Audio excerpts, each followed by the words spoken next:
Greetings everybody, and welcome to my video. Tonight I wanted to show everybody these Mercury switches here that I have. I got this one here the other night. This is a clear one, first clear one I've ever seen. It looks like it's in, I don't know if you can see that in there, but it looks like it's in a neon bulb type of a container inside that plastic capsule. Unfortunately, it doesn't work. A friend of mine gave it to me, and he didn't know that it was a Mercury switch, and he hooked it up to a battery, and he said it got a funny weird glow, and then it kind of popped, and he said it was bubbling in there, that the mercury was boiling in there. And you can see there's a burnt mark there, and there's actually a crack in the glass that houses the mercury itself. Yeah, that's what the mercury does inside a mercury switch. When the switch is this way, the mercury is at the front of the switch and there's no current flowing. And when you open your hood, it tilts back like that and lights the light, makes the electrical connection and lights the light. So, and you can feel it in there. It's really very heavy. The specific gravity of it's, you know, pretty heavy, as if you compared it with water. And that's what I want to do eventually, is replace the water in the magneto-hydrodynamic pump with mercury. And you know, everybody always asks me, you know, well, what's the purpose of the pump? Well, the purpose of the pump is to learn magneto-hydrodynamics so that I can switch out the water with mercury and try to drive something. So, but I wanted to show you here. I got this little light right here hooked up. I'm gonna just take this. This is a standard mercury switch. Oh, I just dropped it. This is a standard mercury switch that you find. Now you get these out of the hoods in the trunks of cars. A lot of them have them. But there's a little drop of mercury in there, just like what's inside here. There's an aluminum case, and it has that little button sticking out there, and as you can see, it's insulated. There's some kind of a plastic insulator there. So I'm gonna try to put this alligator clip on that little button right there, and then I'll just touch this to the other. Whoops, it fell off. Never gonna happen in one hand, huh? Okay. Now I'm gonna light this little light here. So I'm just gonna touch the other lead onto the outside of the case here, and as soon as I turn it up, it comes on. As soon as I turn it up, I turn it down, it goes out. I turn it up, it comes on. See? Let's see if I can get the whole thing in there.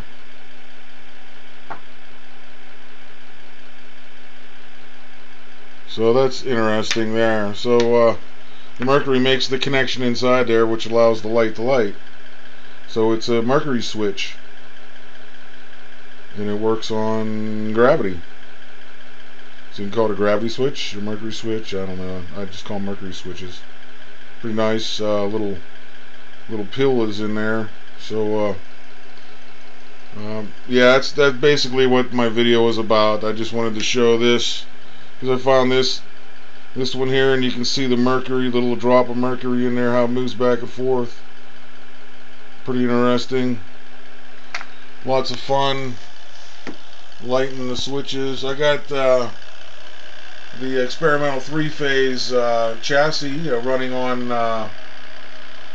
Actually, I'm running on the inside and the outside coils on the red coil packs, and I'm running on the outside of the, oh, I'm sorry, that's the inside of the yellow coil packs. and I got the outside of the yellow coil packs. It's not connected up. It's just sitting there. And I got this coil here that I spun up. That's like a power coil. I wound it kind of like trying to mimic the Tesla bifilar coil. I've got 2 wires wrapped side by side. They're both 23 gauge wires. I wound 130 feet on the coil, and what I did was did this one a little differently. I don't know if you can see that inside there, but there is a wire. The wire comes through the wall, the flange on the coil. What I did is I drilled a hole through the flange of the coil there, and I ran the wire from the outside in, and started my run, started winding. So when I got done, I fished the wire up through this hole here so that I can meet it back up with the other wires that are in there. I don't know if you can, I hope you can see that in there. But, so what I did was I tried to wind it alternatingly. So,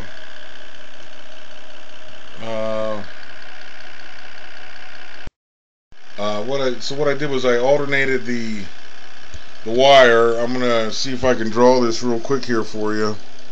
I'll bring the light over here. Okay, so if we take a section down through the coil pack and say this is the flange right here, okay, and that's the core. So this would be the upper flange up here, like that, and the rest of that goes like that, and we'll just cutting that off right there. Okay, so I wind my wire on, and what I did was I drilled a hole right in here. So I ran the wire in to start it out, and then I got one, I ran the wire all the way across side by side, real nice and neat. Okay, so if I say this is going away from us, and this one's coming toward us, and this is going away, and this is coming toward us, and this is going away, and this is coming toward us, this is going away, and this one's coming toward us. And then I took a piece of electrical tape, and I wound it up. I put there's 2 layers of tape in between each wind, in between each row, I should say. And then what I did was, when I brought the next wire up through, I flipped it around so that now this one's going away, this one's coming toward us.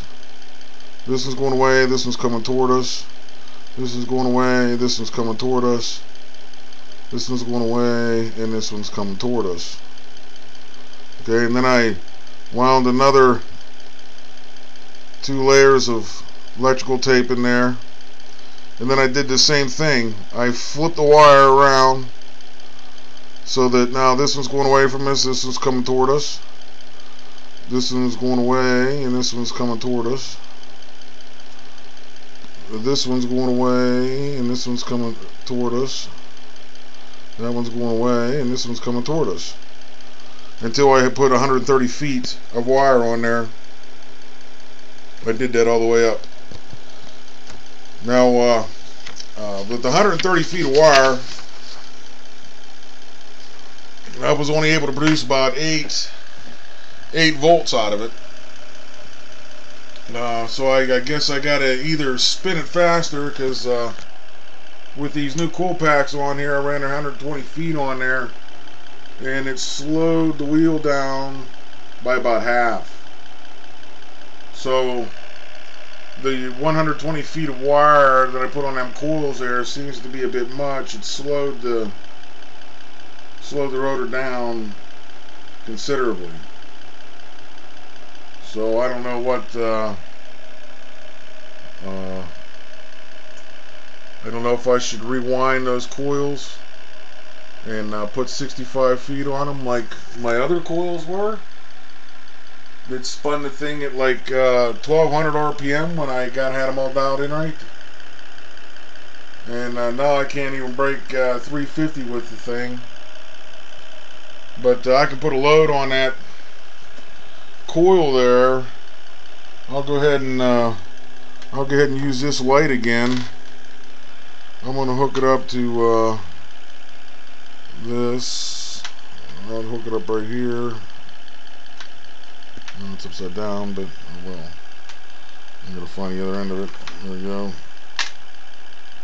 And I'll hook that other end of that up to there. Now I'm running it on AC there. I don't have the bridge rectifier kicked in on it. Now it is slowing the rotor down some, but it will level off and it will keep that light lit.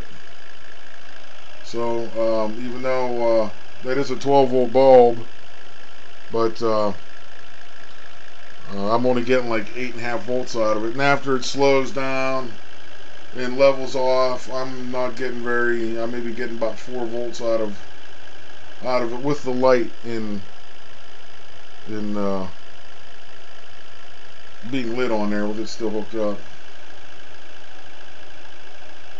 So we'll let her level off. So it seems to have leveled off there at 271. So I'm lighting the bulb there off of that power coil right there.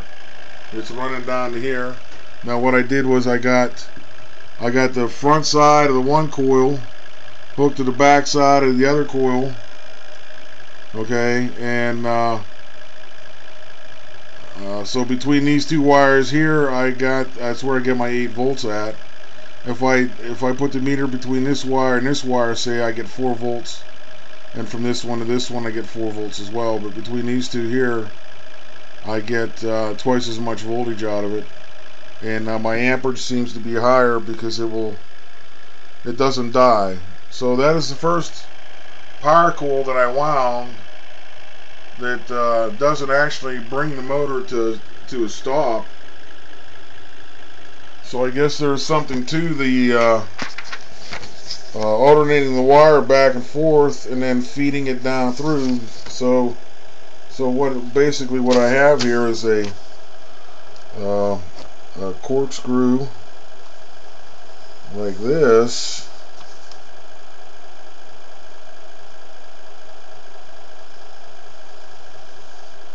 And the energy is coming through this way and then being forced back out that way. So it flies into the center and then pow, comes flying back out again. And it seems to have a little bit more juice as far as current goes, but the voltage is lower. So I think I'd have to wind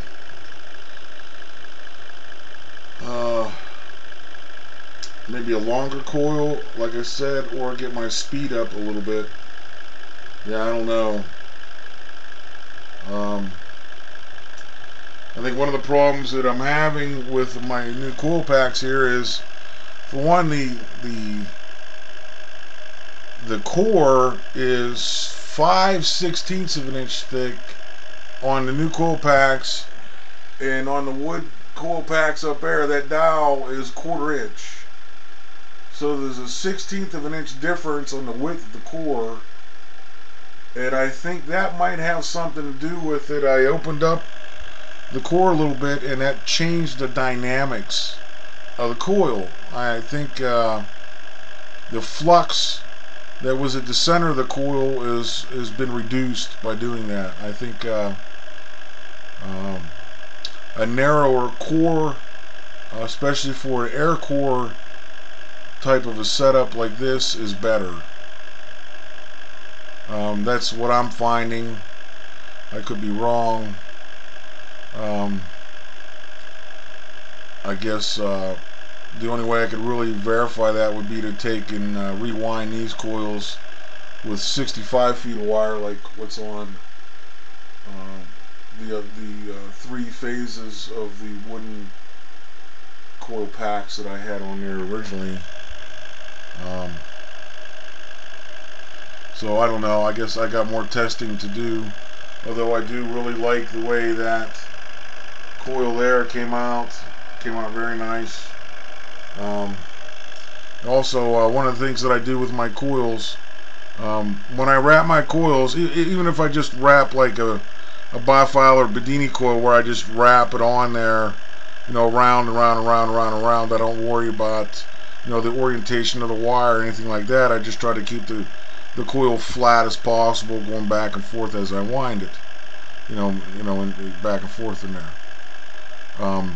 But when I get finished winding the coil and go to tape it up, I put vinyl tape on it first.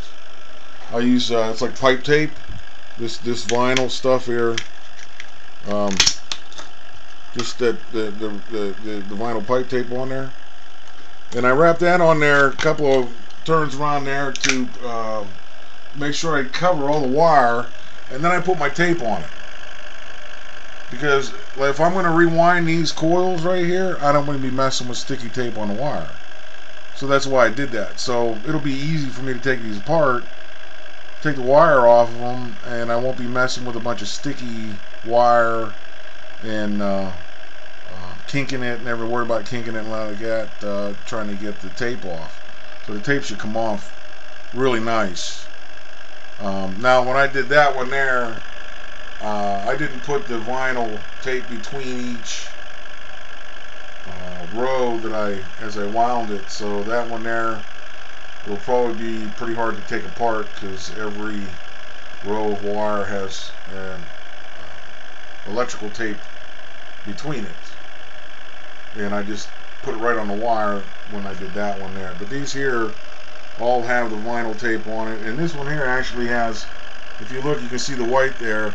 I did put the vinyl tape on the outside wrap when I did the final wrap, because I tie the vinyl tape to the finish when I finish it up, like a half a wind back. So right in here there's a knot. I tie the vinyl tape to the end of my wind, and then I do my last half a wind around here, wrapping the vinyl tape around the wire, and then I pull that to the side and I wrap it around there, and that holds the end of the wire in place there while I put the tape on it.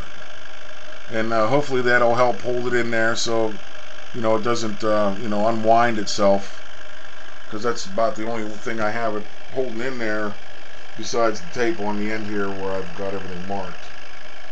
So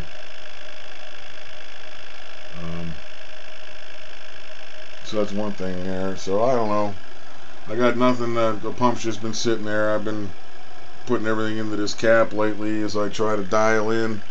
I've got some parts on there. I'm trying to dial in the resistance, because with the dual coil pack, where I have one wound one way and the other one wound the other way, there's an interplay between each other.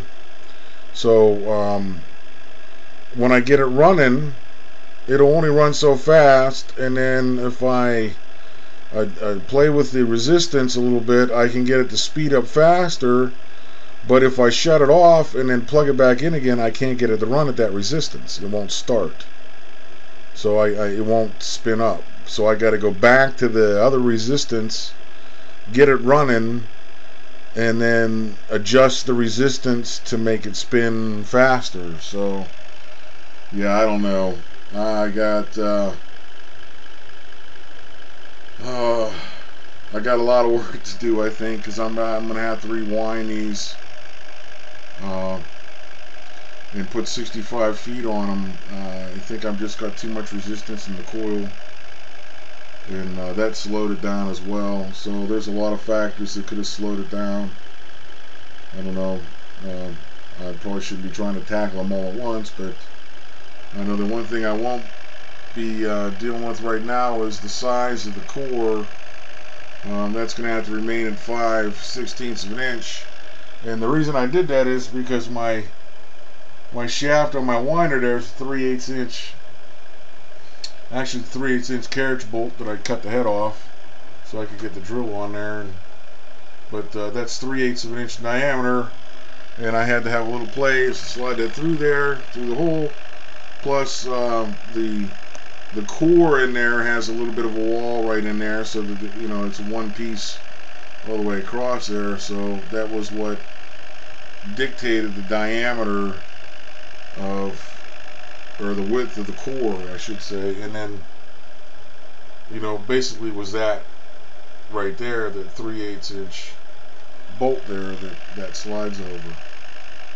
So if I make new coil packs, I am going to reduce the width of the core, and if I have to modify my coil winder, then I will modify the coil winder to suit. So, well, there you have it. I guess that's my video. I don't think I had anything else I wanted to show you. I guess that's about it. I'm still lighting that bulb there, that 12-volt bulb off of there. And we're setting at 265 RPM. It's not spinning very fast at all. Not spinning very fast at all. So, yeah, I want to try to get my speed back up again. I was thinking about just bringing one phase down and hooking one phase up in there and seeing if I can get the RPM up to about 600 RPM and then see what that power coil does right there. Oh, one thing else I wanted to show. I'll go ahead and take this off of here real quick. I'll go ahead and show you the underside of that.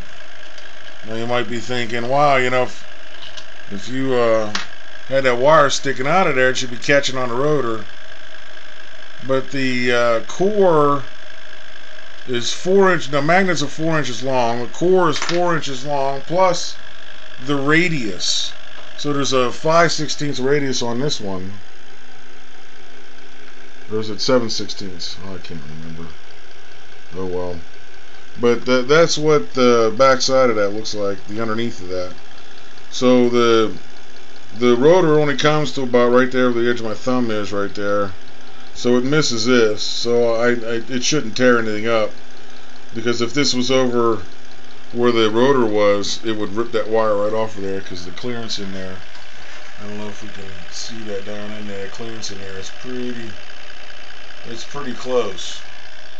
Pretty close. But that's what the coil looked like. So those are the two wires in there, and then they come out back up in and meet back up inside there, right in there. So now the rotor did speed up a little bit because I took that coil off of there, and there is a load on that coil. Let me get put the screws back in there so that doesn't move around up there and then tear the wires off, because if it slides over to the right, it would probably rip them wires right off that coil.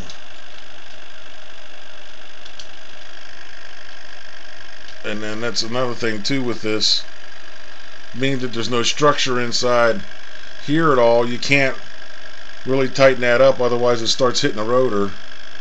So see if I push down on this, or this one,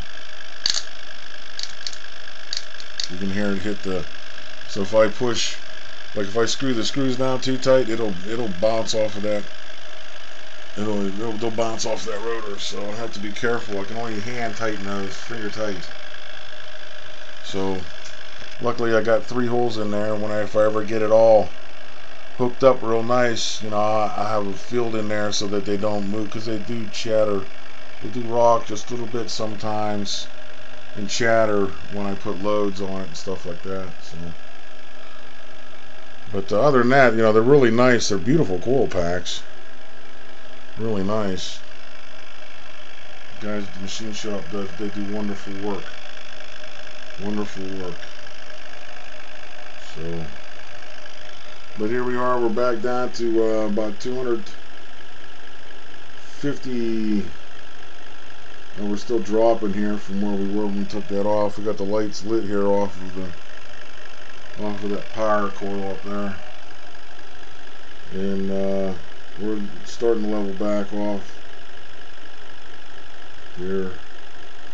I think that's about where we were at before. It's around 248 or so. Now I'm I'm using 300 milliamps in this circuit, and I'm using 200 milliamps in this one and this one. So it's this one and this one that are hooked up to this meter, and this one is hooked up to this. No, I'm sorry, this meter. This one is hooked up to this circuit, and this circuit and this circuit are running off of this one. But this circuit here I have in parallel. As you can see, I got all the wires running in there. They're all running in. That's in parallel. And then this one here I have in series. So this one here, the comes out of the circuit, goes into the coil, comes out and goes into this junction over here, comes out of there, goes into that coil, comes out of that coil, back through, and then into the other coil, and then back out again, and back into this circuit here. And then this one here, all three coils just come out of the circuit and go right back into the circuit again. And that's all the trigger winds and the run winds on that, on them, the outside winds on the red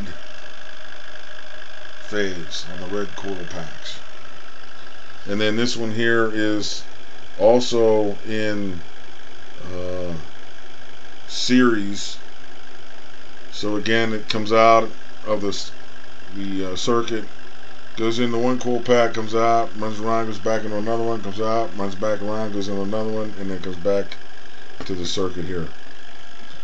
So just to let you know what's going on. So as you can see, one circuit that is in series only uses about 100 milliamps. Now I got two of them on there, so I'm using 200 milliamps. They're just a little less. But one circuit that is in parallel uses 300 milliamps. So yeah, when it uses 3 times as much voltage when it's running in parallel as opposed to series. So that's interesting. Well, I guess I blabbered on enough. I hope you enjoyed the Mercury switches. Lots of fun.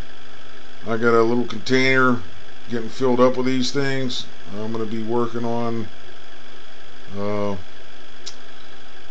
the apparatus to house these things. I'm going to keep them in this. I think that'd be safer instead of trying to take the Mercury out.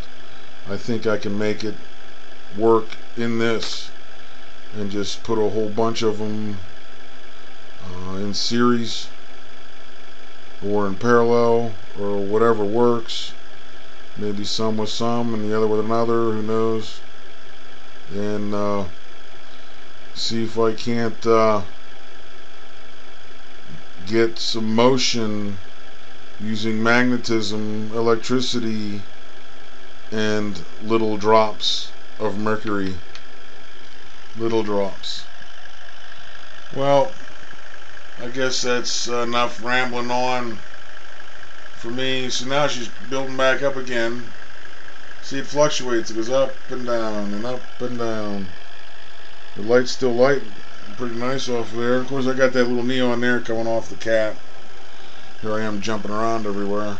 And this battery is just sitting here. That's what I was using to work the Mercury switch light demonstration. So I know I got a rat's nest here. Big time. Too much junk.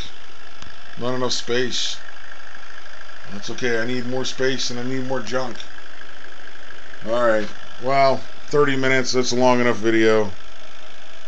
Have a wonderful day. Peace.